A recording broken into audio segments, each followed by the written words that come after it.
প্রথমে আসলো সার্জিসের কাছ থেকে 5 বছর, তারপরে আসলো স্বরাষ্ট্র উপদেষ্টার কাছ থেকে 5 বছর, তারপরে আসলো একজন মৌলানার কাছ থেকে, যেটা আমাদের প্রেস সচিব আবার সেটাকে শেয়ার করে বললেন না না এটা অবশ্য ঠিক হচ্ছে না, 5 বছর আমরা কেউ থাকবো না, তবে কিনা মানুষ তাই চায়। যেই ব্যক্তিটি সারা বিশ্বে সমাদৃত, সম্মানিত, বাংলাদেশকে বিশ্বের দরবারে সম্মানিত করেছেন, তিনিও কেমন জানি গোলক ধাঁধায় পড়ে যান। আমার ভীষণ শখ বাংলাদেশের প্রধানমন্ত্রীর আসনটা একবার দেখবার।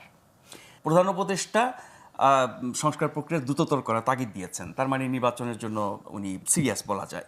কিন্তু আপনাদের দলের স্ট্যান্ডিং কমিটির সদস্য জনাব সালাউদ্দিন সাহেব উনি বলছেন যে এই তাগিদের সাথে তিনি একমত না, উনি নির্দিষ্টভাবে ডিসেম্বরে নির্বাচন চান। এবং পরশুদিন আপনাদের সাথে ঐক্যমত্য কমিশনের বৈঠক আছে, তার আগের দিন 16 তারিখে আপনাদের সাথে প্রধান উপদেষ্টার বৈঠক আছে, সেখানে আপনারা হয়তো ওইরকম দিনক্ষণ আদায় করতে পারবেন বলে কি আশা করছেন? না, আশা করছি না। এবং আপনি বাংলাদেশের যে কোনো সাধারণ মানুষকে জিজ্ঞেস করেন যে আপনি কি বিশ্বাস করেন এই ডিসেম্বর বা সামনের জুন 6 মাসের মধ্যে নির্বাচন হবে, প্রত্যেকে বলবেন। আমি তো কথা বলি সাধারণ মানুষের সাথে, ধরুন তিনি রাজনীতির সঙ্গে যুক্ত নন, কোনো দলের সঙ্গে যুক্ত নন, একেবারেই সাধারণ মানুষ যিনি বাংলাদেশের একজন নাগরিক, তারা কেউ বিশ্বাস করে না। প্রধান উপদেষ্টার এই ঘোষণার উপর আস্থা রাখছে না? না, রাখছি না, কেউ রাখছে না, বাংলাদেশের কেউ রাখছে না। কেন রাখছে না?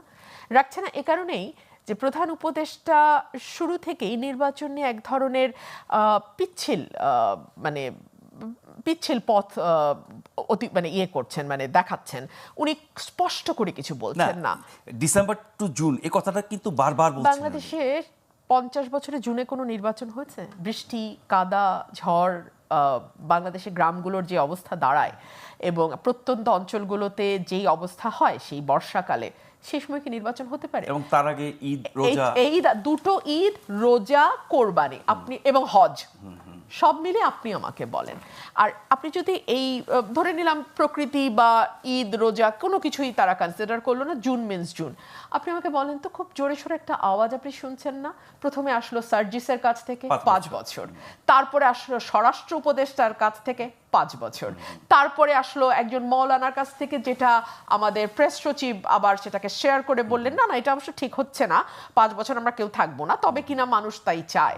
আপনি কি লক্ষ্য করেছেন ঈদের জামাতে কি সুন্দর সুন্দর মানুষজন সকলেই হাত মিলিয়ে বলে অনন্তকাল থাকুক? আপনি খেয়াল করেছেন ফেসবুকে এখন 5 বছর অনন্তকাল, যতদিন বেঁচে আছে ততদিন। ঠিক এই কথাগুলো কি শেখ হাসিনার আমলে আপনারা শুনেছেন না? এবং আল্লাহর নিয়ামত, এটাও বলা হচ্ছে আল্লাহর নিয়ামত এবং ওনার যতদিন আয়ু আছে।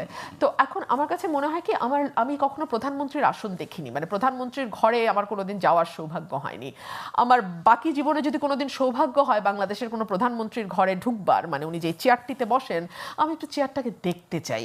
এই চেয়ার কি করে মানুষের সকল বাহ্য জ্ঞান লুপ্ত করে দেয়? না হলে যেই ব্যক্তিটি সারা বিশ্বে সমাদৃত, সম্মানিত, বাংলাদেশকে বিশ্বের দরবারে সম্মানিত করেছেন, তিনিও কেমন জানি গোলক ধাঁধায় পড়ে যান। আমার ভীষণ শখ বাংলাদেশের প্রধানমন্ত্রীর আসনটা একবার দেখবার। এত বেশি আকর্ষণ মনে হচ্ছে আপনার কাছে। কিন্তু উনি তো ওনার জীবনে যা অর্জন, এটি বাংলাদেশের মতো একটা দেশের প্রধানমন্ত্রীর চেয়ে অনেক বড় না? সেজন্যই তো আমি চেয়ারটা দেখতে চাই, চেয়ারে যেটি মাধ্যাকর্ষণ শক্তির চেয়েও অনেক বেশি শক্তিশালী।